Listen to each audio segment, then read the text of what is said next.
With summer ahead, family gatherings and activities will look different. For tonight's installment of Reopening Mid-Missouri, KRCG 13's Ashley Eddy spoke to one family about the tricky process of phasing back into a normal routine. Kermit, many families are looking to see what the future holds, including the Cornejo family, who's working with their kids and extended family during these uncertain times. You know, reminding the kids, hey, space, don't be touching each other, don't touch your faces and stuff like that, not just run to each other's yards. The Cornejos, Gerardo, Stacy, and their two children, Jacob and Irie, live in Wordsville in what they call a tight-knit neighborhood. We're all always together and barbecuing, and the kids are just used to running, and we're, you know, someone's always watching them and knowing where they're at, but they're just used to like going. But recently, the usual play dates between kids and neighborhood get-togethers have slowed down due to the coronavirus. In this neighborhood, we hang out with neighbors quite a bit, so adjusting the kids to not touching each other and distancing away from each other, and the adults too, has just been the toughest part. Both Gerardo and Stacy say it's been difficult determining the right time to start allowing normal activities to resume. It's what they say is going to be a gradual process, but has started again within the last 2 weeks. We've all been kind of letting the kids play outside at least a little bit together, and we're all up there with them, and if they get too close, we're like, hey guys, just remember you need a little bit of space. And they say it doesn't just stop within the neighborhood. Family gathering options are being evaluated. We're gonna have to get creative. I know we can still grill and be outside, but I think that's just what it's gonna limit us to, just being outside. Decisions Gerardo and Stacy say aren't just based with their two children in mind. They have another on the way. Stacy is expecting. They usually get passed around like a little football, around 80, 100 people that show up to her gathering.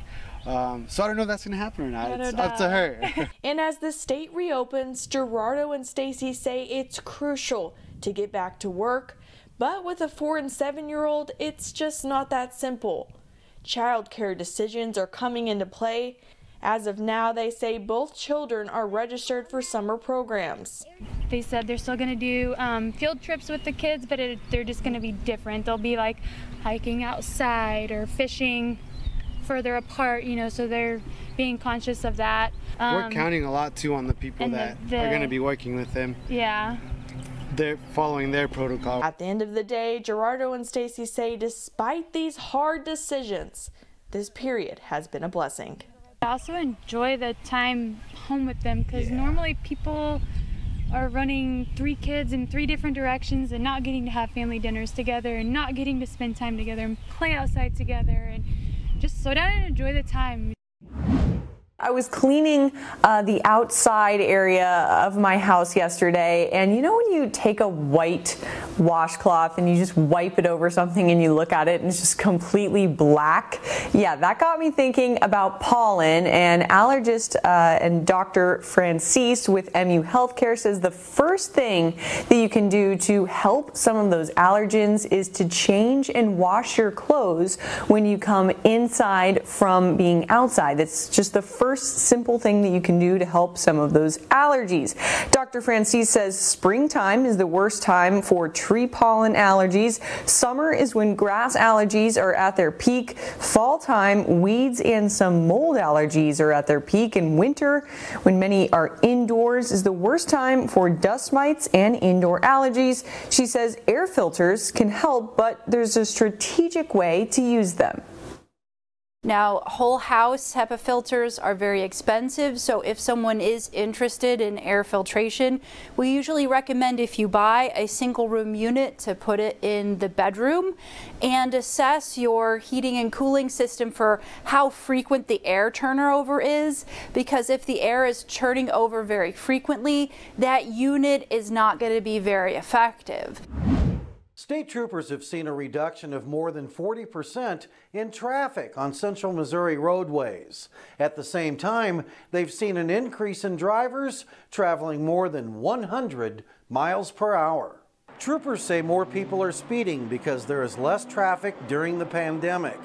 Troopers recently clocked motorists at 112, 108, 106, and 115 miles per hour. This is not only dangerous for you driving that fast, but it's also dangerous for everybody that you're around.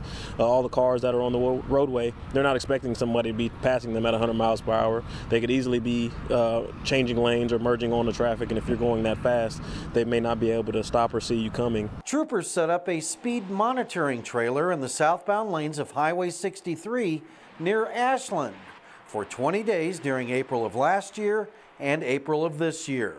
The monitor recorded more than 17,000 less vehicles over the same 20-day period last year, but more than 150 more speeders traveling at more than 80 miles per hour this year.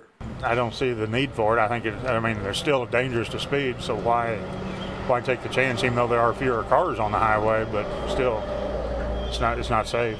Everybody speeds, see very little cops, so they're taking advantage.